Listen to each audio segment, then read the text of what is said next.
అమరావతిని ఆంధ్రప్రదేశ్ రాజధానిగా ఖరారు చేస్తూ పార్లమెంట్లో బిల్లు ఏకాగ్రీవంగా ఆమోదం పొందడం చారిత్రాత్మకమని మాజీ మంత్రి ప్రత్తిపాటి పుల్లారావు అన్నారు. ఇక 5 కోట్ల ఆంధ్రుల కలల రాజధాని అమరావతి ఇక ఎవరూ దెబ్బతీయలేరని పేర్కొన్నారు.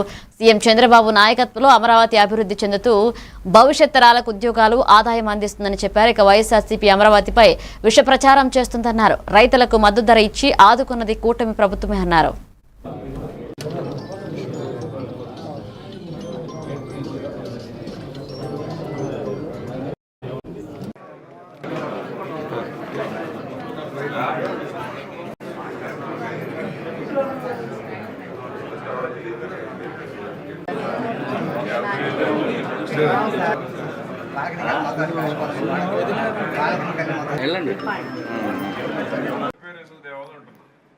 గవర్నమెంట్ అనుకో, నేను ఏదన్నా ఆఫీసర్లకు చెప్తాను, రూల్స్ ప్రకారం వెళ్ళమంటాను.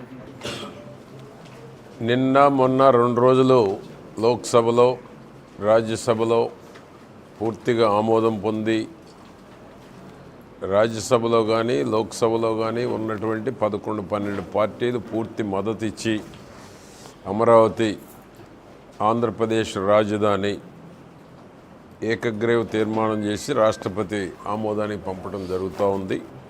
ఇక్కడున్న జగన్మోహన్ రెడ్డి మాత్రం మతి స్థిమితం లేనటువంటి వానిలాగా మావిగన్ అనే ఒక కొత్త స్లోగన్ తీసుకొచ్చి అమరావతి చంద్రబాబు గారు చేస్తున్నటువంటి అమరావతి కానీ ప్రపంచంలోకే బెస్ట్ క్యాపిటల్ నిర్మాణం చేయబోతున్నటువంటి చంద్రబాబు గారి ఆలోచనలకు భిన్నంగా నిర్ణయం తీసుకొని నవ్వులు పాలయ్యాడు లోక్సభ రాజ్యసభలో దేశ ప్రజల ముందు.